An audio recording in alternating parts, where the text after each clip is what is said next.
Do you need extra cash? Want to get paid for sharing your opinion? Introducing Swag Bucks, the fun rewards program that pays you to take polls, answer surveys, and play trivia. Swag Bucks has paid out over $500 million. Sign up at swagbucks.com. The fun rewards where your opinion is worth something. Go to swagbucks.com now and enter promo code CASH for a bonus $10 gift card. Put cash back in your wallet today at swagbucks.com, promo code CASH.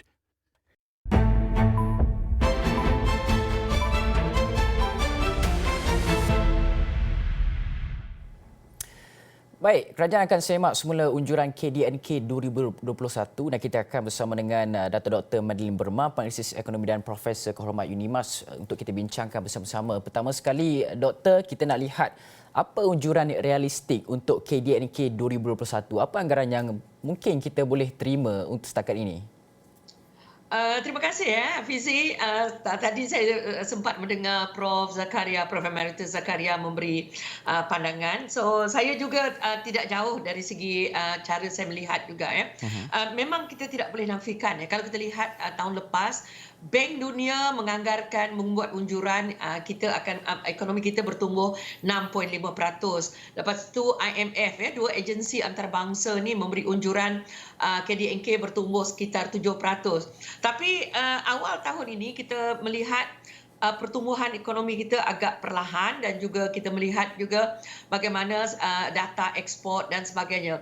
Jadi untuk lebih realistik, saya lebih nak lebih rendah daripada apa yang diunjurkan oleh Bank Dunia dan juga IMF.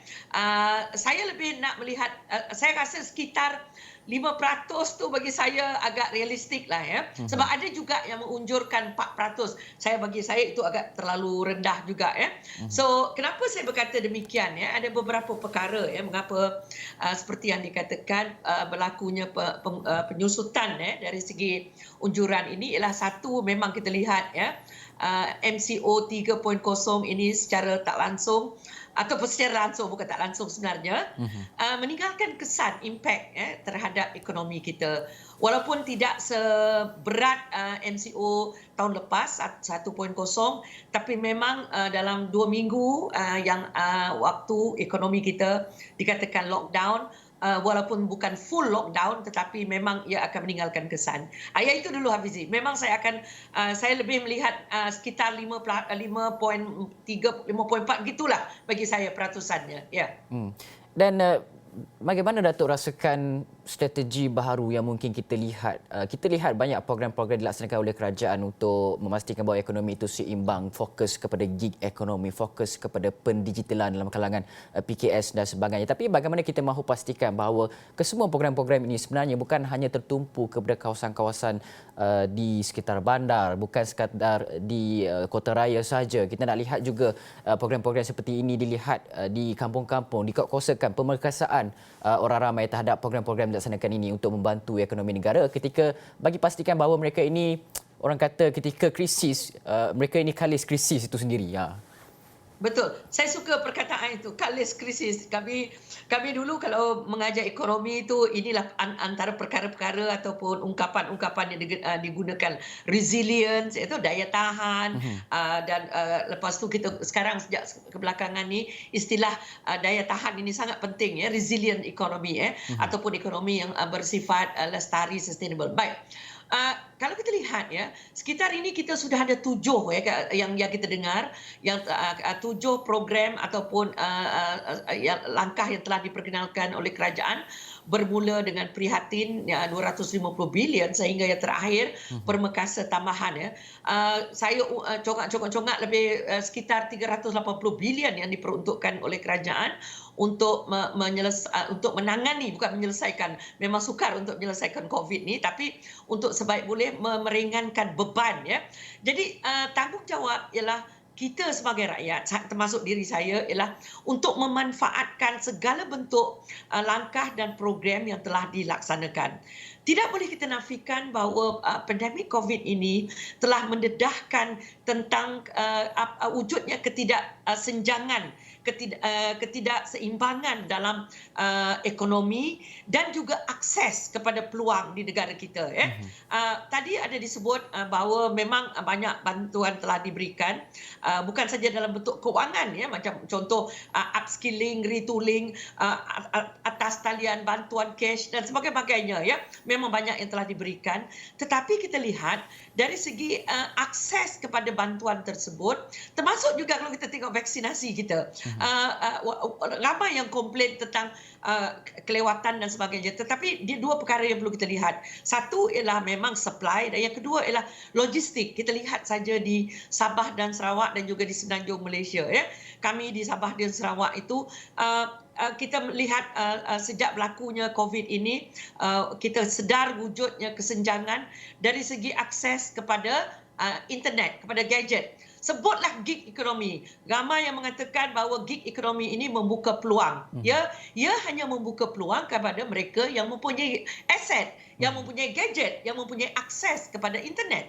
Tetapi kepada golongan yang berpendapatan rendah, walaupun mereka duduk di bandar, kalau macam pendidikan, cuma ada satu gadget aja kat rumah. Anak ada 5.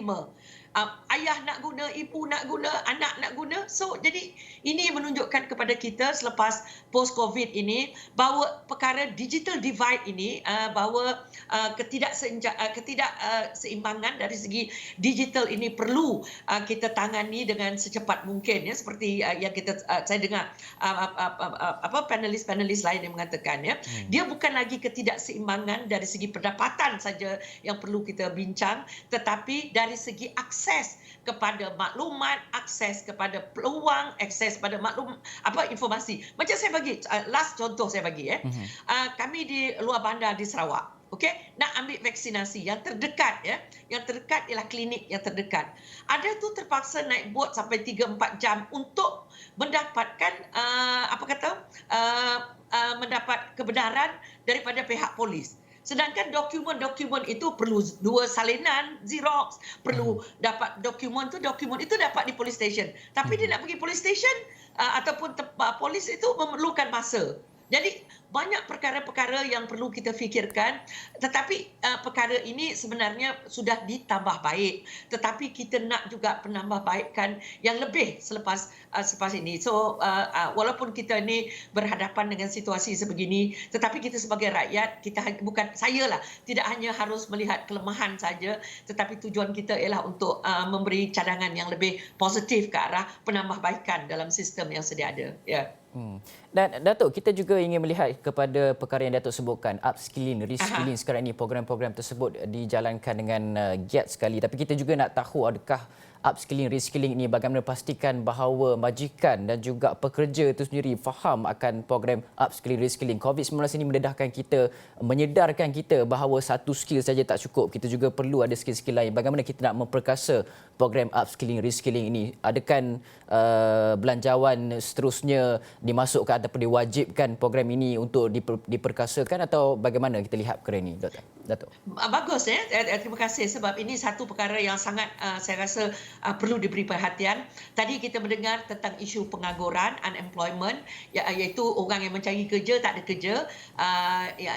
Kalau kita lihat tahun lepas ada yang paling tinggi dan hampir dalam 10 tahun ini 5.3% bulan Mei tahun lepas, lebih 700,000 rakyat kita menganggur disebabkan oleh COVID dan sebagainya.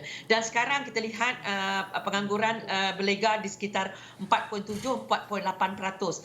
Tapi walaupun angkanya dah menurun, tetapi dari segi jumlah orang yang menganggur ini juga masih lagi tinggi. Dulu tahun lepas sebelum COVID 500 lebih ribu. Sekarang berlega masih lagi 600-700 ribu tu macam angka yang memang kita sentiasa lihat. Jadi di sini pentingnya kita mencari satu model baru pada diri kita sendiri, dan ini angka yang sering kita dengar tadi, orang kata kita kalau perniagaan itu dia terpaksa mengubah business model dia, mencari model baru untuk bagaimana memperluaskan pasaran ataupun mengekalkan perniagaan dia. Tapi bagi majikan dan juga bagi pekerja, mereka perlu memikirkan langkah-langkah bagaimana untuk kekal bekerja ini walaupun ada bantuan yang diberikan oleh kerajaan, seperti yang diberikan itu yang kita tengok subsidi upah, tetapi pekerja juga perlu melengkapkan diri mereka bukan hanya dengan satu bentuk kemahiran, tetapi lebih banyak kemahiran, itu satu. Yang kedua, meningkatkan kemahiran yang sedia ada. Itu sangat penting untuk kita beri perhatian, ya. Dan majikan juga jangan sewenang-wenangnya hanya nak menggunakan peluang ini untuk memberhentikan pekerja. Sebab mereka kata, oh, ini waktu yang terbaik untuk saya mencari pekerja baru dan sebagainya. Sebab bagi mereka ini yang dipanggilkan constructive destruction. Dia kata ini peluang yang terbaik, robohkan mana yang dulu supaya dia memberi peluang dia untuk membangunkan semula. Tapi kita kena fikir juga bahawa bila kita cerita tentang pekerja yang melibatkan mereka ini bukan saja yang kita sebut sebagai buruh. Mereka ini adalah modal insan di mana kita dah melabur, ya, majikan sudah melabur dalam pelaburan modal pada dia, dan juga jangan lupa mereka juga ada keluarga.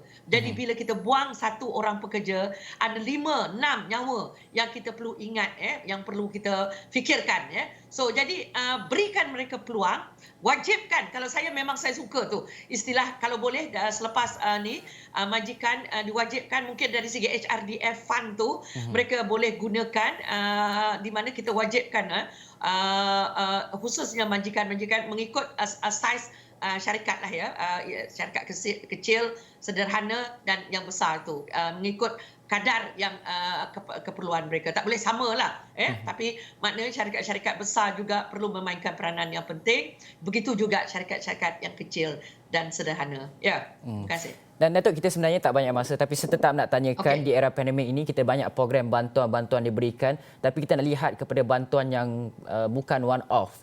Kita bagi bantuan kepada satu isi rumah, tapi kita nak lihat isi rumah itu boleh bangun sendiri, boleh sustain dalam era pandemik COVID-19 ini. Apa sebenarnya perkara yang boleh kita lihat apabila mereka hilang kerja, ada sesuatu yang mereka boleh jana pendapatan mereka? Apa sudut-sudut lain yang boleh kita lihat, Datuk? Kami, terima kasih, ya. Saya ada sekumpulan, saya dan rakan-rakan saya. Kami sedang memikirkan, ya, sebab kami rasa one off ni okeylah, dia cuma membantu dalam jangka pendek saja. Tetapi ia tidak apa yang you sebut tadi, sangat saya suka, kalis, ya. So kalis krisis, because krisis ini tidak akan berakhir dalam sekelip mata, mungkin akan berterusan, dan mungkin ada yang kata jangan-jangan kita ada lagi lockdown kalau kita tidak berjaya dari segi menurunkan kadar ini. Kami sekarang sedang memikirkan apakah langkah yang kami gelar sebagai temporary ataupun sementara, ya, pendapatan. Ada yang menggunakan istilah universal basic income, pendapatan universal, di mana isi rumah jangan beri dia hanya macam secukup-cukup aja. Maknanya kenapa tidak berikan mereka satu jumlah pendapatan yang membolehkan mereka mungkin untuk 1 tahun, mana ini satu ujian saja, beri mereka cukup supaya mereka boleh kekal untuk satu ketika. Jangan hanya beri dia macam 300 saja sebab dia tak boleh guna apa. So mungkin bagikan pendapatan yang mencukupi kepada golongan yang betul-betul memerlukan, mungkin beri dia 2,200 untuk satu jangka masa yang lama. Ini satu eksperimen yang ingin kami lakukan, dan bukan eksperimen sajalah, ini ujian yang banyak dilakukan di dunia ini, dan mungkin perkara ini boleh kita lihat dan eksperimen bagi mereka. Betul-betul mungkin ada berapa ribu isi rumah, berikan mereka pendapatan di bawah garis pendapatan kemiskinan, garis kemiskinan 2,200 itu, bagi terus pada dia. Itu aja bagi saya. Okey, baik. Terima kasih Penganalisis Ekonomi dan Profesor Kehormat Universitas Dato' Dr. Madeline Burma atas pandangan berkaitan dengan unjuran akademik yang akan disemak semula, dan juga beberapa pandangan lain berkaitan dengan isu semasa ekonomi negara dan juga isi rumah. Dan sekian daripada saya, Hafizah Zaman di Negara Awani. Assalamualaikum. Salam sejahtera.